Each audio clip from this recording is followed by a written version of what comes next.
Putin के पास परमाणु bomb है, ट्रंप के पास डॉलर की ताकत, लेकिन लिस्ट में तीसरा नाम उस शख्स का है जिसके पास सिर्फ एक जिद है, एक ही चीज है और वो है जिद। एक कॉमेडियन जिसने दुनिया की दूसरी सबसे बड़ी सेना को 3 साल से थाम रखा है। क्या व्लादिमीर ज़ेलेंस्की 2026 में इतिहास के सबसे बड़े वॉर हीरो बनकर उभरेंगे?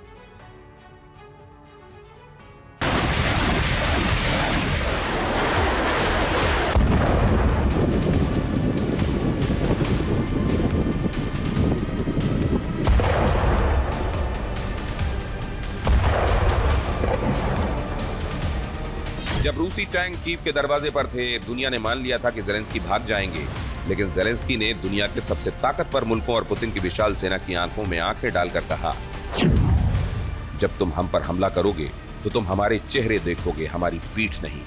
यानी हम भागेंगे नहीं, हम लड़ेंगे, झुकेंगे नहीं। और इसी एक लाइन ने यूक्रेन के इतिहास का रुख मोड़ दिया। ये वो पल था जिसने 21वीं सदी का सबसे बड़ा अंडरडॉग तैयार किया। व्लादिमीर ज़ेलेंस्की, वो नाम जिसने सूट बूट वाली कूटनीति को ऑलिव ग्रीन टी शर्ट में बदल दिया। उनके आलोचक कहते हैं कि वो जिद्दी हैं और कभी भी समझौता नहीं करते, जबकि उनके समर्थकों का मानना है कि उनकी यही जीत यूक्रेन की सबसे बड़ी ढाल है। ज़ेलेंस्की 2026 के किंग की रेस में इसलिए हैं क्योंकि उन्होंने डर को ताकत में बदल दिया। एक टीवी एक्टर जो अब असली वॉर रूम का कमांडर है, उसने पश्चिम को एकजुट किया, नेटो को नींद से जगाया और पुतिन के सामने डटा रहा।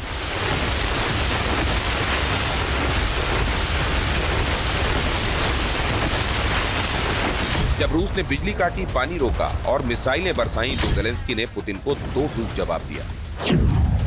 बिना गैस, बिना बिजली और बिना पानी के रहना मंजूर है, लेकिन तुम्हारी गुलामी मंजूर नहीं। ज़ेलेंस्की के लिए सबसे बड़ी उपलब्धि है diplomacy of survival.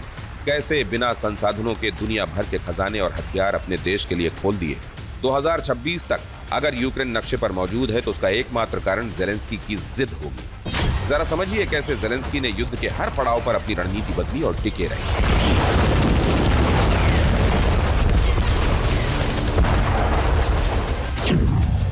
February 2022, the survival, पहला पड़ाव। कीव को बर्बाद होने से बचाया, भागने से इनकार किया, खुद को सिंबल ऑफ रेजिस्टेंस बनाया। सितंबर 2022, द कमबैक, दूसरा पड़ाव। खार्किव और खेरसॉन में रूसी सेना को खदेड़ा, साबित किया कि रूस को हराया जा सकता है। द आयरन शील्ड, तीसरा पड़ाव। दुनिया से पेट्रियट मिसाइलें, टैंक और F-16 फाइटर जेट्स हासिल किए, पश्चिमी देशों की रेड लाइंस को पार करवाया। द एंड गेम, चौथा पड़ाव। सुरक्षित सीमाओं के साथ सम्मानजनक शांति या नेटो की सदस्यता। ज़ेलेंस्की का सबसे बड़ा हथियार उनकी मार्केटिंग नहीं, उनके कॉन्टैक्ट है। साल 2026 में अगर वो अपनी शर्तों पर युद्ध विराम करवा पाते हैं या फिर रूस को रोके रखते हैं, तो वो चर्चिल के बाद सदी के सबसे बड़े युद्धकालीन नेता कहलाएंगे। लेकिन 2026 की राह आसान नहीं है। ज़ेलेंस्की के सामने कई चुनौतियां भी हैं, जैसे डोनबास हाथ से निकल रहा है, घरेलू विरोध से कुर्सी पर खतरा है और अमेरिकी मदद पर अनिश्चितता। डोनबास की जो स्थिति है और फिर अमेरिका कभी हाँ कभी ना करता है, कभी इधर कभी उधर। ज़ेलेंस्की बहुत कमज़ोर हो चुका है, उसके अगेंस्ट बगावत भी शुरू हो गई है। अब वो रूस के बरखिलाफ कम लड़ रहा है, अपने लोगों को ज़्यादा ठोक रहा है, क्योंकि उसको पता है जिस दिन वो गया और उसकी फाइलें खुली, वो कभी वापस नहीं आएगा। लोग थूकेंगे उस पर। बहुत देर तक उसने इस जंग को खींचा है, तो उसकी स्थिति 2026 में बहुत कमज़ोर हो जाएगी। ज़ेलेंस्की का समर्थन घट रहा है, सेना थक रही है, मगर ज़ेलेंस्की वो बाजीगर हैं जो जानते हैं कि इमोशन का कार्ड कब कैसे खेलना है। वो हार नहीं मानेंगे और यही बात उन्हें पुतिन के लिए सबसे खतरनाक और दुनिया के लिए सबसे अहम बनाती है।